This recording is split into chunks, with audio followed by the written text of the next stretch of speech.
চন্দন ব্ৰহ্মৰটো আৰু এপচুক গালি নাপাৰিলে তাৰ পেটত ভাত নাযায়, সেইটো আজিৰ কথা নহয়। চন্দন ব্ৰহ্মৰ আৰম্ভণিৰ পৰাই তেখেতে নিখিল বড়ো ছাত্ৰ সন্থাৰ লগত সংঘাতত মানে আহিছে, কিন্তু ইয়াৰ পৰা তাৰ একো কিবা কিবি বহুত লাভ হৈছে মই সেইটো দেখা নাই, আৰু এনেকা সংঘাত কৰি একো লাভ নাই। ৰাইজৰ কাম কৰক, আজি দায়িত্ব এটা পাইছে, ৰাজ্যৰ এটা ডাঙৰ এটা গধুৰ এটা দায়িত্ব পাইছে, মন্ত্ৰিত্ব, আৰু সেই মন্ত্ৰিত্বৰ দ্বাৰা তেখেতে বহুত উন্নয়ন কৰিব পাৰে, সমাজখন আগুৱাই লৈ যাব পাৰে, শিক্ষা দীক্ষাৰ সমস্যা সমাধান কৰিব পাৰে, সামাজিক সমস্যাবিলাক সমাধান কৰিব পাৰে, অৰ্থনৈতিক সমস্যাবিলাক সমাধান কৰিব পাৰে। এই কামবিলাক নকৰি পেলাই আৰু আবুল তাবুল বকি থাকিলে এইটোতো আৰু ৰাইজৰ কাম কৰা নহয়। চাওক, এইটো সংগ্ৰাম চলি আছে আৰু চলি থাকিব, কাৰণ কোনো এটা জাতি জনগোষ্ঠী নিজৰ নিৰাপত্তাক লৈ পেলাই কোনোদিনে কম্প্ৰমাইজ কৰিব নোৱাৰে। আজি তেনেকুৱাই সদৌ অসম ছাত্ৰ সন্থা বা অসমৰ মূল খুঁটিৰ যিটো জাতীয়তাবাদী সংগঠন, সকলোৱে এনেকুৱা এটা ফিলিংছ আহিছে কি এই কেবৰ দ্বাৰা যিটো অসমীয়া আইডেণ্টিটি কালচাৰ এইটো বিলীন হৈ যাব। চ' সেইকাৰণে এই সংগ্ৰামটো চলি আছে, আৰু আমি আগতে কৈছোঁ, এতিয়াও কৈছোঁ যে এই সংগ্ৰামত আমাৰ ছাপোৰ্ট আছে।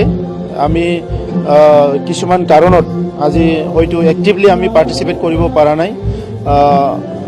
ইয়াৰ অৰ্থ এইটো নহয় যে আমাৰ খিলঞ্জীয়া মানুহৰ লগত মত বিৰোধ আছে।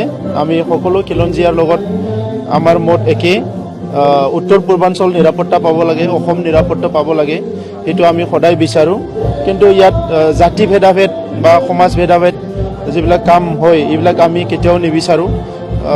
এইকাৰণে যে এই গোটেই সমস্যাটো সমাধান কৰাৰ কাৰণে চৰকাৰে এটা পদক্ষেপ ল'ব লাগে, সেইটো আমি আহ্বান কৰোঁ। আৰু দ্বিতীয় কথা, যিটো হাইকোৰ্টৰ যিটো ৰায়, সেইটো আজিৰ কথা নহয়, সেইটো বহুত দশক হ'ল বেল এণ্ড ব্লকত এনক্ৰচ হৈছে। সেই এনক্ৰচটো লৈ পেলাই তেনেকুৱা বিভিন্ন সময়ত দাবী দাবা চলিছে, আন্দোলন চলিছে, কিন্তু বহুত সময়ত কোনো পদক্ষেপ লোৱা হোৱা নাই।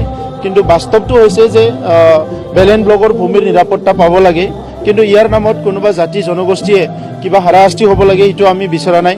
কিন্তু যিবিলাক ভূমি জনজাতিসকলৰ কাৰণে ৰিজাৰ্ভ হয়, সেই ভূমিবিলাকৰ নিৰাপত্তা থাকিব লাগে। নিৰাপত্তা নোহোৱাৰ কাৰণে সংঘাতবিলাক হৈ থাকে।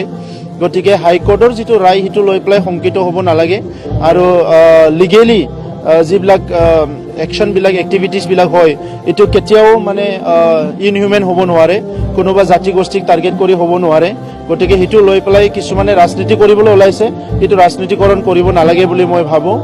আৰু যিটো শেষ প্ৰশ্ন, BTC নিৰ্বাচন আগতো হৈছে, এতিয়াও হ'ব।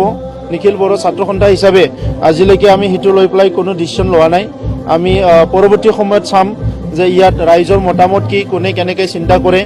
BTC অঞ্চলত 31 লাখ জনসাধাৰণ আছে, এই জনসাধাৰণ উন্নয়ন হ'ব লাগে, নিৰাপত্তা পাব লাগে, সেইটো সকলোৰে কাৰণে এটা চিন্তনীয় বিষয়। গতিকে যোৱা 15 বছৰত কি কৰিছে, কি কৰা নাই, বৰ্তমানৰ কাউন্সিল চৰকাৰখনে সেইটো সকলোৱে জ্ঞাত। গতিকে অনাগত দিনত সকলো ৰাইজে মিলি পেলাই এটা ডিচিশ্যন ল'ব লাগিব যে আমাক কেনেকৈ ধৰণৰ নেতৃবৃন্দ লাগে, কেনেকৈ দল লাগে, এই কথাবিলাক ৰাইজে ঠিক কৰিব লাগিব।